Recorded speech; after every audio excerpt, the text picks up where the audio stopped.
Shuniti Bhaktira Hai Krina Bhai Narak Vanchai Tabu Sayujanalai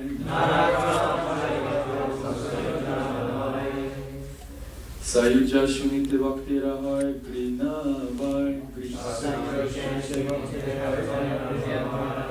Naraka Vanchai Tabu Sayujanalai Sayuja Shuniti Bhaktira Hai Krina Bhai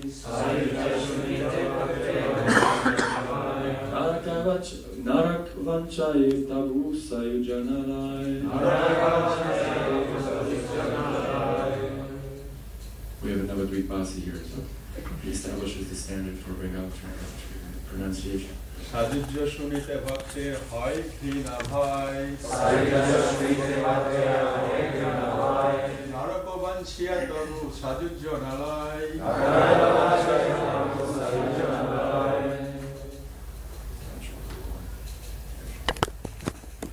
Sayujya Shunite Bhakti Hai Krina Bhai Naraka Vanchaya Tabu Sayujanalai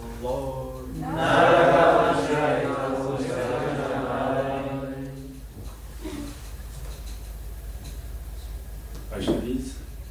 Sayuja Shunite Bhaktera Hoylina Bhai Sayuja Shunite Bhaktera Hoylina Bhai Naraka Vanchai Tabu Sayujanalai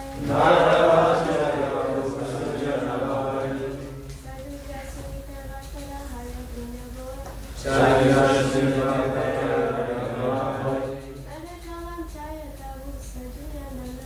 Naraka Vanchai Tabu Sayujanalai Because there's only 20 minutes, with your permission, I'll just go directly to the translation. So the translation for this verse. A pure devotee does not like even to hear about Sayuja Mukti, which inspires him with fear and hatred. Indeed, the pure devotee would rather go to hell than merge into the effulgence of the Lord. This is a great verse to read at an impersonal yoga gathering for diplomatic. So please repeat after me. A pure devotee does not like even to hear about Sayuja Mukti, which inspires him with fear and hatred. Indeed, the pure devotee would rather go to hell than merge into the effulgence of the Lord. Srila Prabhupada's purport. Srila Prabhupada Sarasvati has sung Kaivalyam Narakayate. The impersonalist conception of becoming one with the effulgence of the Lord is exactly like hell.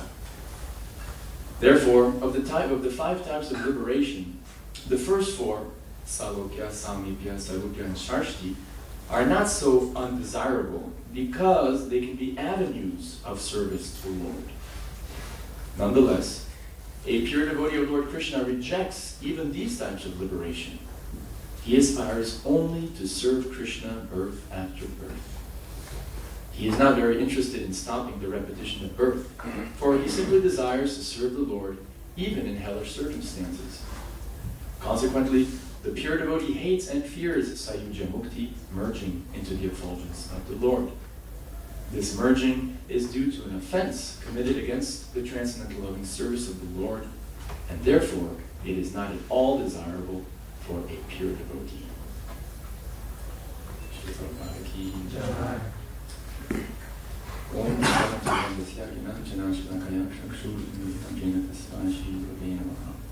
I was born in darkness of ignorance, but my spiritual master opened my eyes with the torchlight of knowledge. I offer my humble obeisances and his mercy. Namo Shambhadaya Krishna Krishna Tarishmati Bhaktivedanta Swami Namaste Samadhi Devi Gaura Vichara Nirvishesha Shunyavadi Vasyatari Shadharani Shri Chaitanya Manobhishtam Stavitam Yam Bhutale Swayam Rupa Kadamayam Bhutati Samadhikam. So the theme, like last week's theme, is basically the same. Namely that devotional service, bhakti, is superior in all respects to impersonal liberation.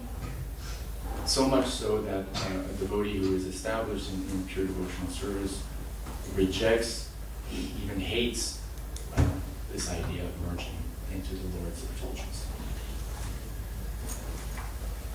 Since this temple is focused on distributing Srila Prabhupada's books, there's a really nice conversation that took place in Atlanta in 1975, in which the exact same thing that we're talking about in this verse is brought up by devotees and Prabhupada's answer on the topic of book distribution. So I thought it'd be really appropriate to quote that as an introduction. So this is March 2nd, 1975. All the Radha Damodar devotees are gathered in the Atlanta temple. Prabhupada's there, they're having a darshan with him. And the leader at that time is Tripurari Swami, who says to Prabhupada, Prabhupada, sometimes the devotees ask if they can take birth again, distributing books for you. Because here, in the purport that Prabhupada wrote, in the purport today, Prabhupada mentions, right?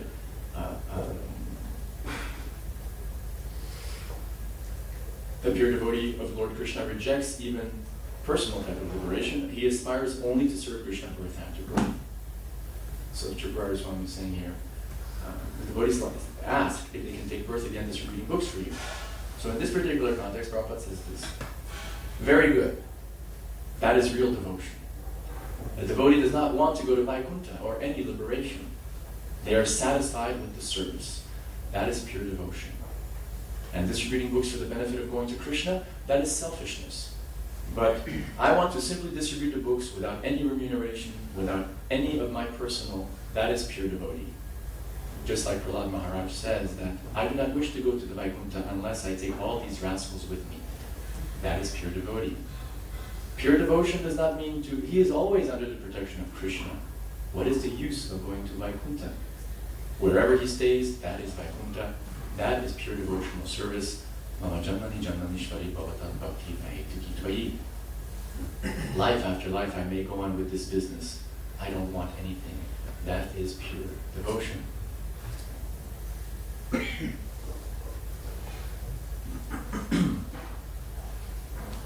Here, Prabhupada is referring to several verses. And of course, the main one is Nadananda Janamna Sundarim Kavitam Bhagavadishikamayam Janani Janani Shvare Bhavatad Bhakti Rahetu Gitvayi. That's the cardinal verse of the devotees. Mama Janani Janani Shvare Bhavatad Bhakti Rahetu Gitvayi. Birth after birth, let me take birth and serve you. I don't want to even go back to Godhead. At the beginning of this purport, Prabhupada also refers to a verse by Prabhupada Saraswati, who says that merging into the effulgence of the Lord is like hell. So this verse is the fifth verse of the Chaitanya Chandramrita, and it goes like this: Kaivalyam narakayati tridasha akasha pushpayati Durdandintriyakala sarpapadali proktahadam shtrayate Vishvam purna sukayate viti mahindradischa kitayate Yad karunya katakshavaipavanam tam gauram ivastumaha. The translation is, for a devotee, the pleasure of merging into the existence of Brahman is considered hellish. And there's more.